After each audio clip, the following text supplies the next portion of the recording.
Yesterday we have started these three types of Kundalini, Kriya, Prana and the Jnana Kundalini. So, in the Jnana Kundalini, we have come up to these three lower chakras, opening of the Muladhara, Vaasishtha and Manipur. If the relation among these three is clear, then it will be easier for us to practice it through knowledge. So the Muladhara Chakra is opened up when we are convinced that we cannot be the body under any condition. And this conviction will help us to rise above body identification. The result of this will be seen in the Vaasishtha Chakra. The burden of our desires will be reduced, because all the desires are only with reference to our body. If there is no reference of body, there cannot be any desire. So, this is the second step, and this has to be gained through knowledge, not through action or anything else. And if this is not done, then we get caught up in the Manipur Chakra, which is the place for greed. So body identification, desires and greed. When we live at these three levels, we are samsari and there is nothing else except miseries for us. First step. This we have seen. Now when a seeker has the reason above these three, then what will happen? Word will not be the theme of his mind. Possessions will not be the criteria of his life. Relations will not be the issue for him. When these three things happen, then he will be entering the fourth chakra, the Anahat Chakra. Ahat means knocking. Anahat means without any cause, just like that. So, here we start working on our mind. When a person starts working on his mind, that means when he has entered the Anahat Chakra, then a seeker is born. Up to the Manipur Chakra, we are samsari. So, we have to live as a vyavaharik jiva and continue being happy or miserable.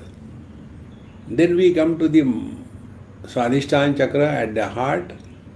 There we are born as a seeker. Then we are the paramarthik jiva. See. So our attention is now not on the body, not on the possessions, not on the relations. Our attention is on the peace of our mind. And for that we have to understand. So what is mind? Mind is an interaction between I versus not I aspects of knowledge. Understand this. I versus not I aspect of knowledge. Now when I take this mala in my hand, in this knowledge, how the knowledge takes place? This is a mala, this is knowledge. Now the question is, to whom this knowledge is happening? Is the knowledge happening to the mala itself? No. This is the chair. Is this knowledge happening to the chair? No, it's inert. So, this is a mala, number one. Then I know this is a mala. So, here the I factor is involved. I aspect of knowledge. So, knowledge has now two branches. One is the I aspect, and second is this mala I am not. So, these are the two aspects. So, mind is that knowledge where I and not I are necessarily involved. That is the mind. It is knowledge, but the knowledge with these two attributes. I aspect, aham vritti, technically called, and not I aspect, idam vritti, technically called. So mind is an interaction between aham vritti and idam vritti. First step. I am talking about Jnana Kundalini. Don't get carried away by anything else. See? So, next step. When this knowledge is further analyzed, we come to know the not I, idam vrittis are many, and aham vritti is only one. Like, in this mala, there are 108 beats. I know first beat, I know second beat, I know third beat, I know fourth beat, I know 100th beat, I know 108th beat. So they are many, but the I thought is only one. See? So when the not I aspect or the objects are many entertained, then to that extent the I thought becomes fat. So I have got 3-4 flats, 6 bedroom, 5 bedroom, then I have got property in Shimla, then I have got investment in this other country, and then I have got the factory here. I. See, I have done education, I did this thing, and I did IIT, and I became IAS, and then I was like that, but I have resigned that, then I have taken to study of Vedanta, and then I have become a Babaji, now I got a ashram. I is one, not I are so many. So the size, thickness, and the value added to the I thought is directly proportionate to entertainment of not I thoughts. When more not I thoughts are entertained or not I aspect is entertained, to that extent the I aspect of the knowledge becomes very strong. This is what is called as ego. See? I have got a car, I have got a house, I have got a wife. You have got a wife, I have got 4 wives. I have got 2 children, I have got 16 children. See? This I becomes very strong.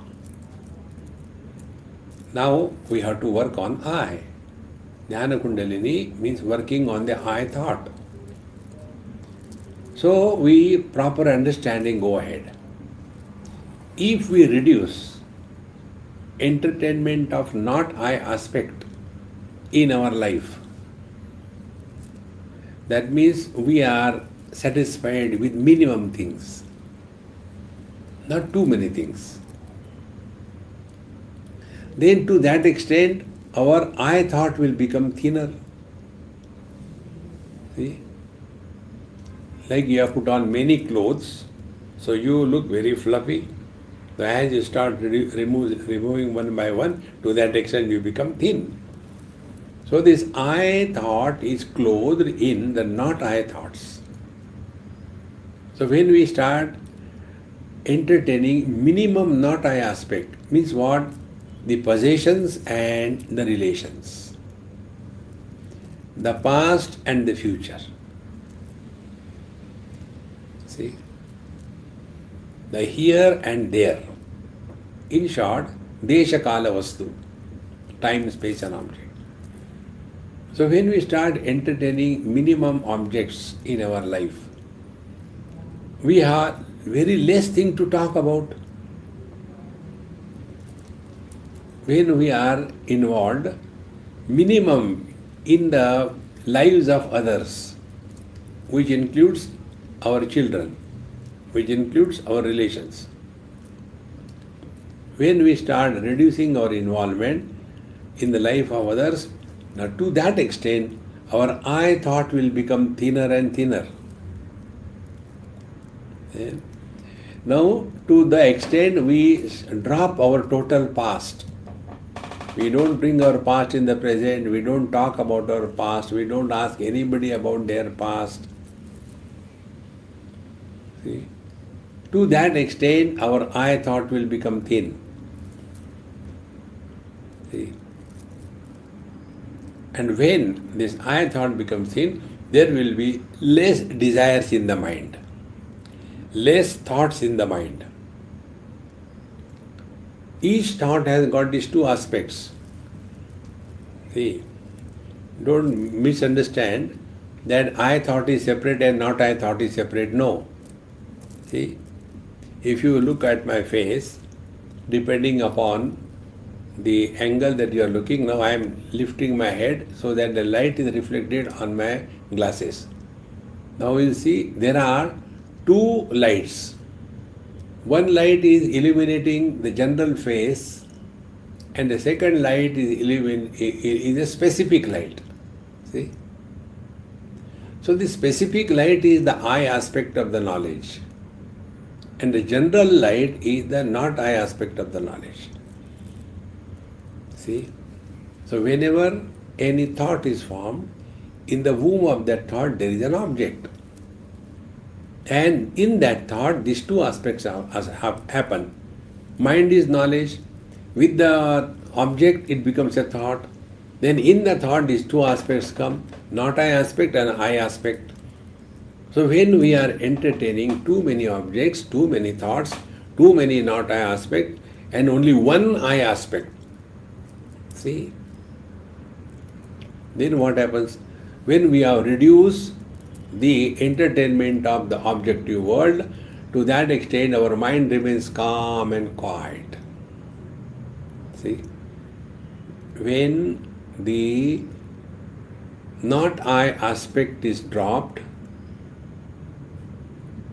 no not I thoughts, then the I thought also drops its thought aspect, and what remains is the thought-free I.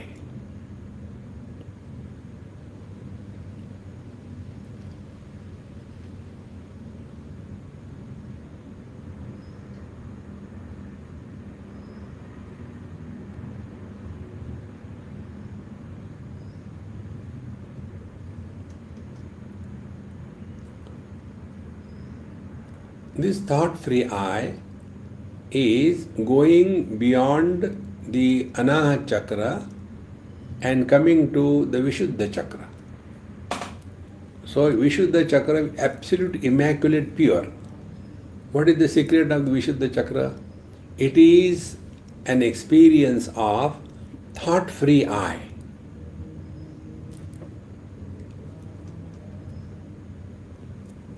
See? Thought-free I. No thought is involved. Now find out where thought is not involved.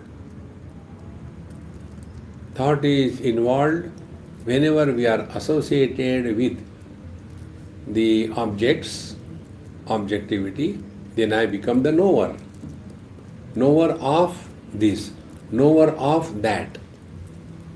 But when this and that is dropped completely, then I am only the knower, not of anything. And that is the pure knowledge. So this thought-free I, Vishuddha Chakra, is the Shuddha Jnanam.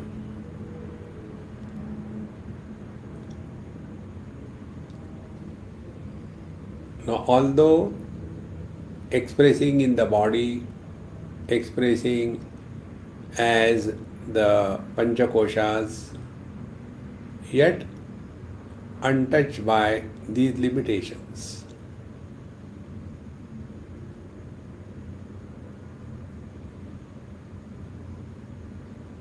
In this Vishuddha Chakra, when a seeker reaches, he will not go to sleep. He will not be disturbed by anything, whether while sitting for his meditation or moving in the world.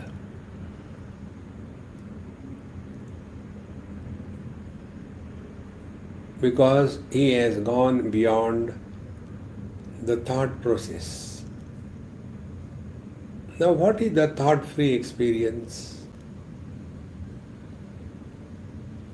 Thought-free experience is our being.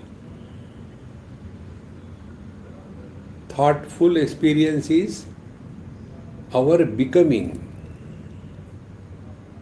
Being does not involve any thought. I am is not a thought, it is an experience. It is not an experience of Brahman. It is not an experience of consciousness. No. This undivided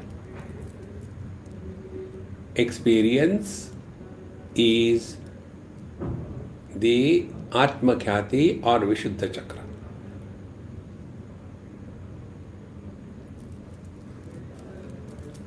Jivan Mukta Purushas live here.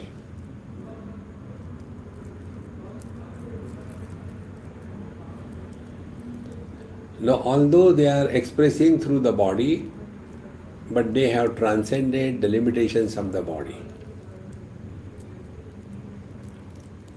This is Jnana Kundalini.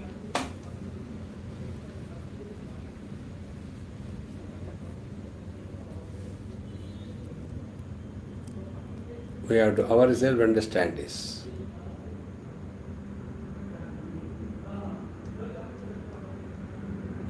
We have not done anything physically or a prana level, only proper understanding. Knowledge does not create anything. Knowledge only reveals the things as they are.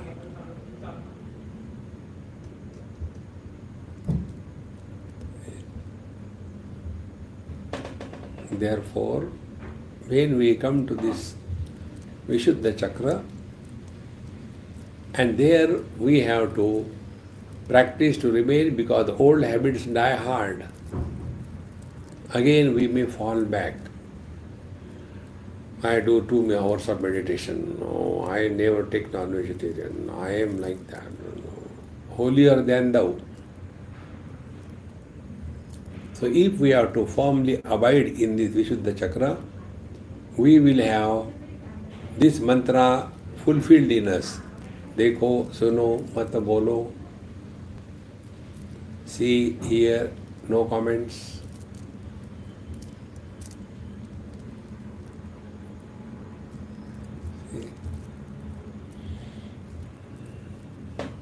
And when this is practiced for a longer period of time, slowly, slowly, our old habits will die away.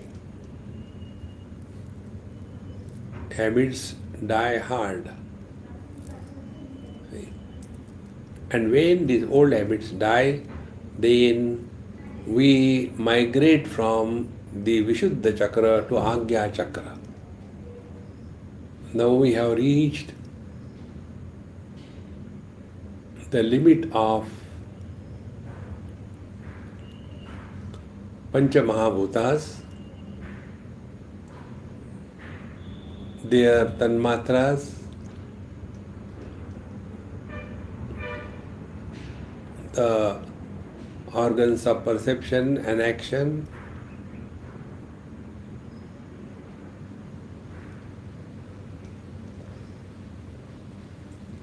and the mind.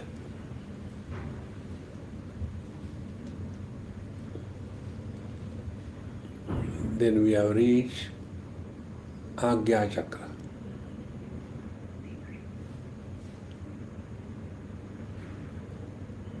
In between the eyebrows, Bru Madhya.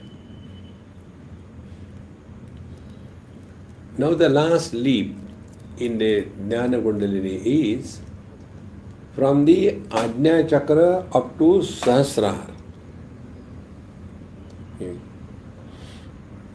Here now the journey will be propelled by the divine will. Up to Agya Chakra are the efforts of the seeker to attain effortlessness. So we have transcended the individuality. So hereafter the niyati, the divine will takes over. And in that many temptations come. Siddhis start appearing, obstacles start coming, all these things start happening.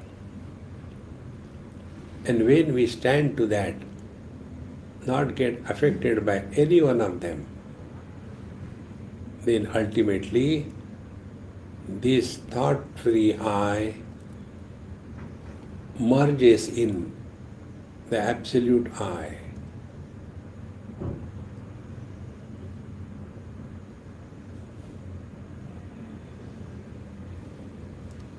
When there is absolute I, there is no relative limitations. So while in the body, he is Videha Mukta. While in the body means Videha Mukta means he has no further body taking after the present body is dropped. It is not that he is liberated after the body is dropped. No, now also he is liberated. Videha Mukta means now hereafter he doesn't have to take any further body. See? This is how this Jnana Kundalini can help us if we have taken this Vedanta knowledge deeply in our understanding and practiced it.